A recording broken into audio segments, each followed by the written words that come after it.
Mga kababayan, ito ang pasabog. Ang impeachment trial ni VP Sara Duterte kapag nagpatuloy sa dating takbo, pwedeng umabot hanggang 2027. Pero ngayon hinahamon siya ni Attorney Lorna Capunan. Kung gusto raw ng transparency, humarap siya mismo sa impeachment court at sagutin kung saan napunta ang public funds. Okay, ito teka lang, pero teka, kailangan ba talagang personal na humarap si VP Sara? Dahil mismong presiding officer ng impeachment court, si Jesus Cudero, nagsabi, hindi mandatory ang personal attendance niya habang represented siya ng kanyang mga abogado. So tonight, hindi personality, hindi sigawan, law, evidence, due process, justice. Diretso tayo. #Wakwidlan, fact first, analysis next. Unahin natin ang headline Ang Senate Impeachment Court originally approved 92 trial days, 62 para sa prosecution, 30 para sa defense. At dahil ilang beses lamang kada linggo ang hearings at mahaba ang examination at cross-examination ng witnesses, sinabi noon ni Senate President Win Gatchalian na pwedeng umabot hanggang February 2027 ang proceedings. Pero may bagong development. Nagkasundo ang senator judges na baguhin ang schedule, regular Senate session sa umaga, impeachment trial sa hapon, at pwedeng maging mas mahaba at open-ended ang hearings. Bakit? Para hindi na raw umabot sa 2027. Target nila ngayon December 2026. So, kapag may nagsabing siguradong 2027 na, hindi pa. Ang tama, kung hindi bibilis ang proseso, posible. Pero sinusubukan ngayon ng Senado na tapusin bago matapos ang taon.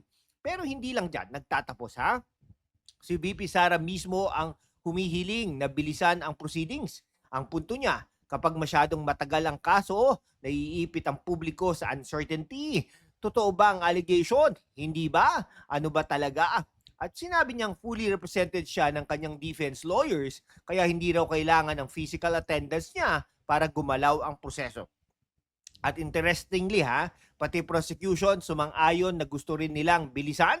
Sinabi ng prosecution na willing silang magbawas ng unnecessary or cumulative witnesses para mapabilis ang trial nang hindi sinasakripisyo ang necessary evidence. So sa puntong ito, parehong sides nagsasabing bilisan, good, then bilisan, pero wag bawasan ang due process. Ito ngayon si Attorney Lorna Capunan. Hinamon niya si VP Sara Duterte na humarap sa impeachment court. Ang argumento niya, ang transparency ang hinihingi mo sa gobyerno, dapat magsimula iyon sa sarili mo. At tinanong niya kung saan ginagastos ang malaking public funds na nasa ilalim ng Office of the Vice President. Tama rin naman ang isang bagay. Public funds and confidential funds Hindi personal na pera ng Vice President yon. Taxpayer money yon. No argument there. Pero dito kita kukwestiyonin, Attorney Capunan. Bakit parang nagiging sukatan ng transparency ang personal attendance? Magkaiba yun. A respondent can challenge evidence through counsel. A respondent can present documents. A respondent can cross-examine witnesses through lawyers. A respondent can present a defense without sitting physically inside the chamber every trial day. At ito hindi ko imbento. Mismong presiding officer na si Jesus Cudero ang nagsabing hindi mandatory ang attendance ni VP Sara Duterte. Ito ang mas mahalagang legal point. Kung naniniwala ang prosecution na kailangan nilang marinig mismo si VP Sara, may paraan. File the appropriate request. Ask the impeachment court. Let the senator judges rule. In fact, the prosecution has previously signaled that it may seek to call VP Sara as a hostile witness. Escudero was very clear. Kung gusto siyang tawagin ng prosecutors, the court will act on the formal motion. Excuse me. Exactly, yan ang due process. Hindi umarap ka kung wala kang tinatago. Careful tayo sa ganitong rhetoric, Kapunan. Because absence does not automatically equal guilt. At personal appearance does not automatically equal innocence. Evidence ang dapat magdesisyon. Oh, fairness check tayo ha.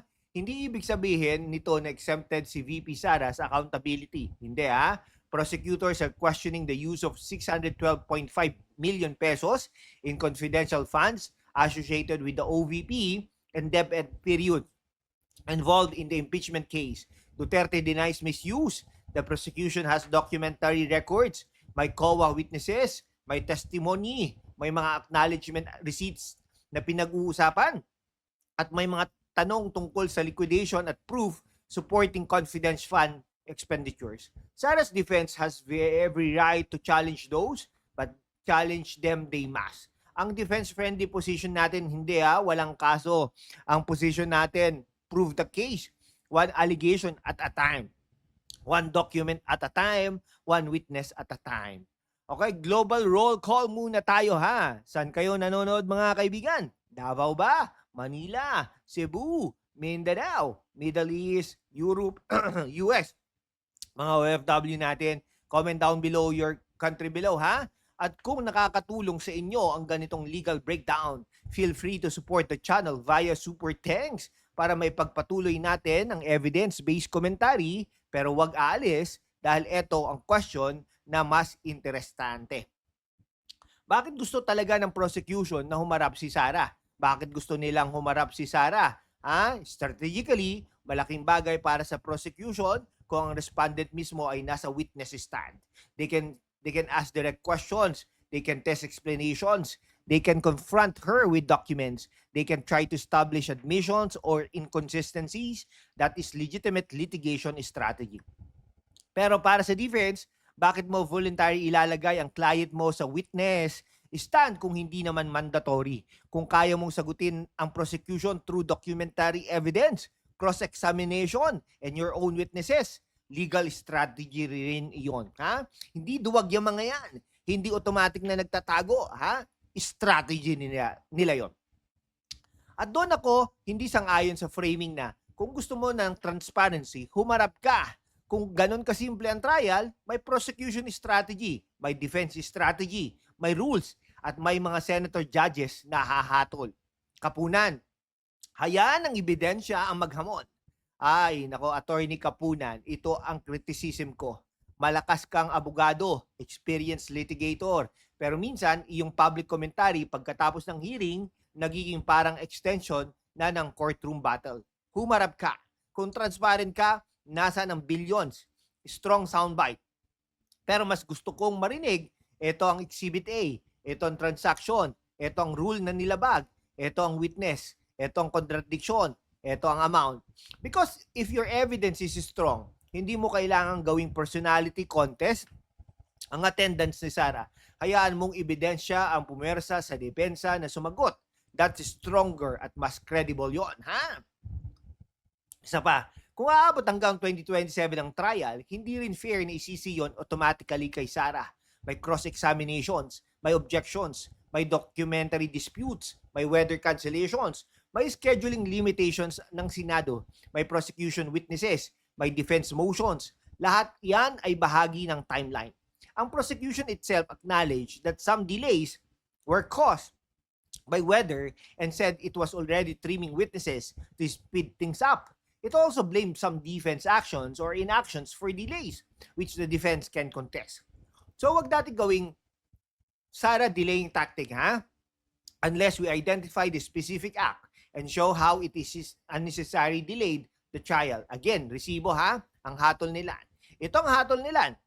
Number 1, posible pa rin umabot sa 2027 ang impeachment trial kung hindi bibilis ang proceedings.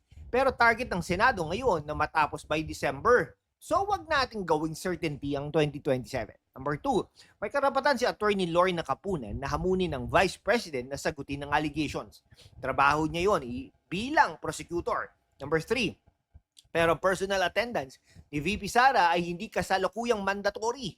Mismong presiding officer ay nagsabi niyan. Number 4, kung gusto na ng prosecution na tawagin siya bilang hostile witness, use the process, file the request, let the impeachment court decide. Number 5, kay VP Sara, hindi sapat ang sabihin na may lawyers ka.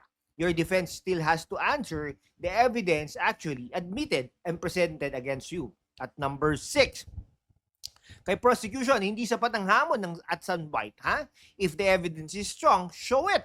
At hayaan ang 24 na senador, judges, ang magdesisyon. Hindi Twitter, hindi Facebook, hindi prosecutor, hindi defense lawyer. At certainly, hindi tayo. So, kayo ang tatanungin ko, kailangan ba talagang personal na humarap si VP Sara o sapat na siya ay fully represented ng kanyang defense lawyers maliban kay kung formally tawagin siya ng impeachment court? At isa pa, gusto ba ninyong tapusin ang impeachment before December o okay lang umabot sa 2027? Basta kumpleto ang ebidensya at due process. Comment down below. Respectful pero matapang na discussion tayo, ha? If you find this legal breakdowns helpful, feel free to support the channel via Super Thanks so we can keep bringing you the truth and context. Subscribe to stay updated on the truth behind the latest headlines. We are on the road to 100,000 subscribers. To show the strength of our community, join us. Facts first, analysis next. This is #WalkWithLan.